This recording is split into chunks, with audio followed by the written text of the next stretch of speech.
Subscribe our YouTube channel and watch our videos. اس واقعے سے معلوم ہوا کہ حضرت آدم کو کسی خاص درخت کے کھانے سے منع فرمایا گیا تھا، اور اس پر بھی متنبہ کر دیا گیا تھا کہ شیطان تمہارا دشمن ہے، ایسا نہ ہو کہ وہ تمہیں گناہ میں مبتلا کر دے۔ اس کے باوجود آدم علیہ السلام نے اس درخت سے کھا لیا جو بظاہر گناہ ہے۔ حالانکہ انبیاء علیہ السلام گناہ سے معصوم ہوتے ہیں۔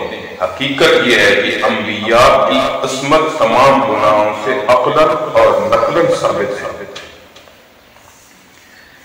ائمہ اربعہ اور جمہور امت کا اس پر اتفاق ہے کہ انبیاء علیہ السلام تمام چھوٹے بڑے گناہوں سے معصوم اور محفوظ ہوتے ہیں، اور بعض لوگوں نے جو یہ کہا ہے کہ صغیرہ گناہ ان سے بھی سرزد ہو سکتے ہیں، یہ جمہور امت کے نزدیک صحیح نہیں۔ وجہ یہ ہے کہ انبیاء کو لوگوں کا مقتدا بنا کر بھیجا جاتا ہے۔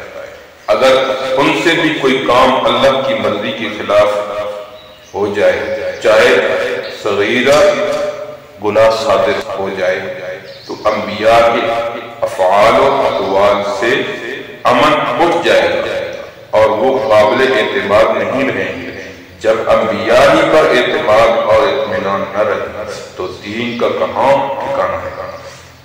البتہ قرآن کریم کی بہت سی آیات سے متعدد انبیاء کے متعلق ایسے واقعات مذکور ہیں جن سے معلوم ہوتا ہے کہ ان سے گناہ سرزد ہوا اور اللہ کی طرف سے ان پر عتاب بھی ہوا۔ حضرت آدم علیہ السلام کا یہ قصہ بھی اسی میں داخل ہے۔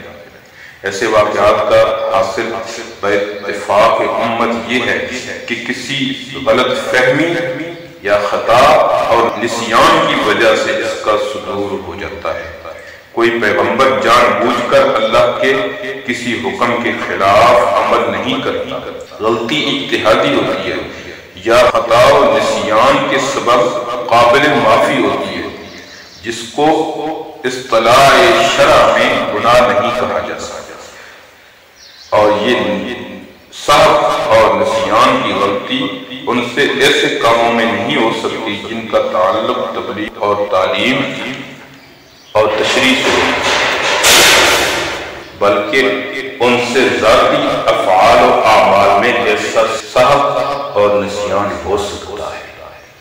مگر چونکہ اللہ کے نزدیک انبیاء کا مقام نہایت بلند ہے اور بڑوں سے چھوٹی سی غلطی بھی ہو جائے تو بہت بڑی غلطی سمجھی جاتی ہے، اس لیے قرآن حکیم میں ایسے واقعات کو معصیت اور گناہ سے تعبیر کیا گیا ہے اور اس پر عتاب بھی کیا گیا ہے، اگرچہ حقیقت کے اعتبار سے وہ گناہ نہیں ہے۔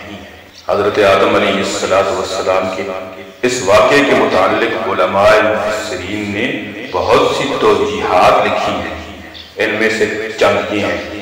اول یہ کہ جس وقت آدم علیہ السلام کو منع کیا گیا تھا تو یہ ایک خاص درخت کی طرف اشارہ کر کے منع کیا گیا تھا کہ اس کے قریب نہ جاؤ، اور مراد خاص یہی درخت نہیں تھا بلکہ اس کی جنس کے سارے درخت مراد تھے، جیسے حدیث میں ہے کہ رسول اللہ صلی اللہ علیہ وسلم نے ایک مرتبہ ریشمی کپڑا اور ایک ٹکڑا سونے کا ہاتھ میں لے کر ارشاد فرمایا کہ یہ دونوں چیزیں میری امت کے مردوں پر حرام ہیں۔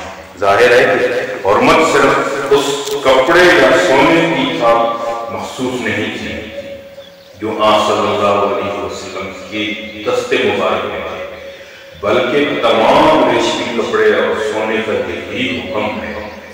لیکن یہاں کسی کو یہ فہم بھی ہو سکتا ہے کہ ممانعت صرف اسی کپڑے اور اسی سونے کے ساتھ وابستہ ہے جو اس وقت آپ کی دست مبارک میں تھے۔ اسی طرح حضرت آدم علیہ السلام کو یہ خیال ہو گیا کہ جس درخت کی طرف اشارہ کر کے منع کیا گیا تھا ممانعت اسی کے ساتھ خاص ہے۔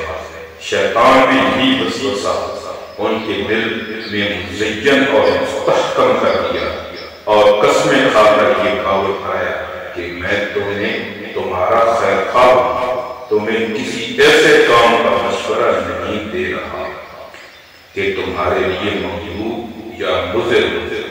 جس درخت کی ممانعت کی گئی ہے وہ دوسرا ہے، اس درخت کی ممانعت نہیں کی گئی۔ تو یہ وسوسہ یہ بھی ممکن ہے کہ شیطان نے وسوسہ دل میں ڈالا ہو۔ اس درخت کی ممانعت صرف آپ کی ابتدائی پیدائش کے وقت کے ساتھ مخصوص ہے، جیسے کہ چھوٹے بچے کو ابتدائی عمر میں طاقتور غذاؤں سے روکا جاتا ہے، ہلکی غذا دی جاتی ہے، قوت پیدا ہو جانے کے بعد ہر غذا کی اجازت ہو جاتی ہے۔ تو اب آپ کبھی ہو چکے ہیں، اس لیے وہ ممانعت باقی نہیں رہی ہے۔ بہرحال شیطان کا وسوسہ تھا، اللہ نے فرمایا کہ کھانا کیا۔ اللہ رب العزت نے فرمایا کہ حضرت آدم علیہ السلام بھول گئے۔ اللہ رب العزت ہمیں قرآن سمجھنے کی اور عمل کرنے کی توفیق عطا فرمائے۔ امید ہے دوستو ویڈیو پسند آئی ہوگی۔ ویڈیو کو لائک کیجئے، ویڈیو پر کمنٹ کیجئے، شیئر کیجئے اس کو، اور اگر چینل پر نئے ہیں تو سبسکرائب کر لیجئے تاکہ اسی طرح کی ویڈیوز آپ تک پہنچتی رہیں۔ شکریہ، جزاکم اللہ، السلام علیکم ورحمۃ اللہ۔